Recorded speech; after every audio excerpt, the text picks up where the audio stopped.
Der Entwickler Vibrant Core ist ein sehr junges Team, was dadurch hochmotiviert und kreativ ist und sich gerade dieser neuen Technologie der Virtual Reality verschrieben hat, weil sie sie sehr interessant finden. Ich bin Tim Schröder, ich bin Lead Programmer bei Spacedrift und ich kümmere mich um den kompletten Code, den wir haben, Gameplay-Code und auch um all die Tools, die wir benutzen. Also wir haben diverse Tools, die wir bei der Arbeit nutzen.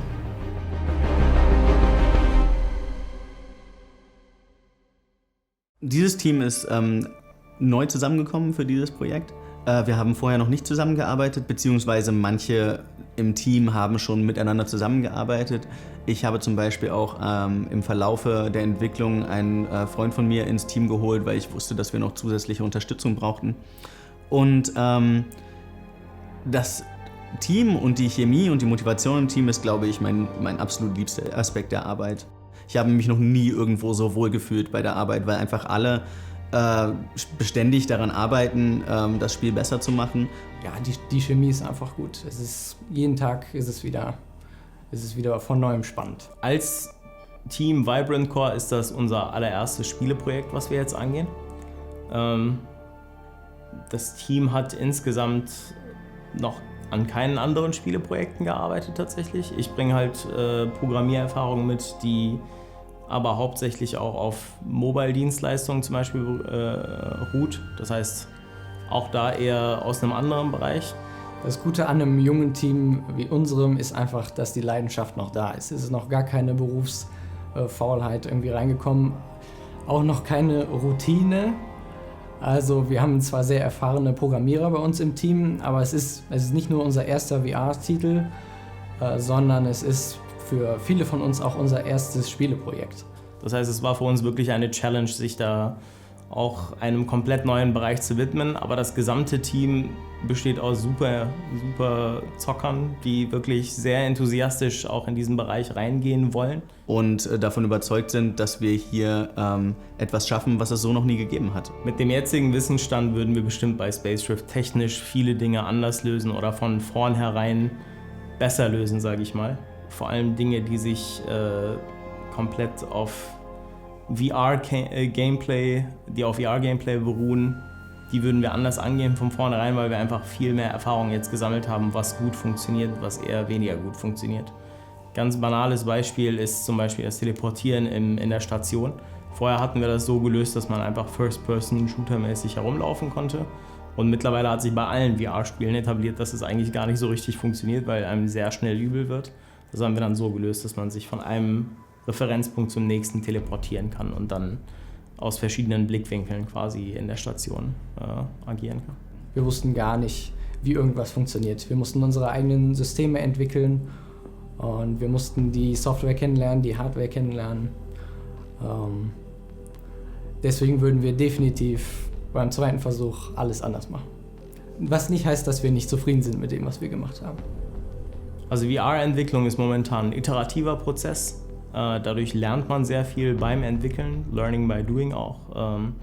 Und wenn wir jetzt nochmal Spacedrift machen würden, sage ich mal, dann würden wir bei vielen Dingen einfach viel schneller arbeiten können und viel effizienter vorgehen können, einfach in der Entwicklungsweise. Sei es jetzt der Art Asset Workflow oder sei es der technische Workflow oder der Game Design Workflow. In allem hätten wir einfach mehr Erfahrung, die wir jetzt mit einfließen lassen könnten. Ich würde, wenn ich nochmal neu anfangen könnte, die Handcontroller früher einbinden, weil es ist ein ganz anderes Erlebnis, mit den Handcontrollern zu spielen, als mit einem Gamepad, was man in der Hand hält. Es gibt so ein paar Anfängerfehler, denke ich, die jedes Team am Anfang macht, was die Priorisierung von gewissen Aufgaben angeht und oder Programmen, die man nutzt. Ich kann zum Beispiel eindeutig sagen, dass ich meine Geschichte und die Dialoge nicht mehr in dem Online-Wiki schreiben werde, direkt, den ich für dieses Projekt benutzt habe. Ursprünglich war da zum Beispiel die Idee, dass da direkt alles kommentiert werden kann und so weiter, aber letztendlich ist die Weiterverarbeitung, also wenn ich Texte rausnehmen muss und verändern muss, ist das alles eine Prozedur, die viel zu lange dauert. Also in Zukunft werde ich mir da einfach was Dynamischeres suchen. Und genauso gilt das für andere Sachen. Ich glaube zum Beispiel, dass wir nicht mehr Skype zur Kommunikation benutzen werden in Zukunft. Ansonsten denke ich, haben wir sehr dynamisch darauf reagiert, wenn wir gemerkt haben, dass wir was falsch gemacht haben oder vielleicht irgendwas anders machen sollten und haben das dann so schnell wie möglich geändert. Die Kreativhoheit liegt eindeutig bei dem Team, jedoch versuchen wir uns mit Ideen und Vorschlägen trotzdem einzubringen, um das bestmögliche Spielerlebnis für den Spieler zu generieren. Mit den Künstlern über ihre Arbeit zu reden, mit dem Coder über ihre Arbeit zu reden, ist für mich jeden Tag was Spannendes, es ist was Neues. Existiert ein reger Austausch. Wir haben jeden Tag eine Besprechung morgens, wo wir uns gegenseitig berichten, woran wir gearbeitet haben und wo wir uns austauschen über Probleme, die wir eventuell noch haben, sodass die auch möglichst schnell bereinigt werden. Also das habe ich so noch nie erlebt und das macht mir echt Spaß, hier zu arbeiten. Was sozusagen uns an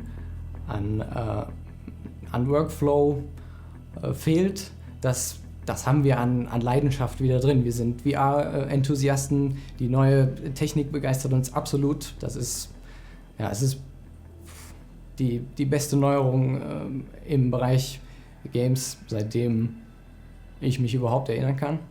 Wir haben ein junges Team, teils aus erfahrenen, teils aus unerfahrenen Leute, aber alle sind hungrig und wollen ein tolles VR-Spiel auf die Beine stellen. Und ich glaube, das ist mit Space Rift auch gelungen. Space Rift. Available summer 2016 for PC, Android, and PlayStation VR.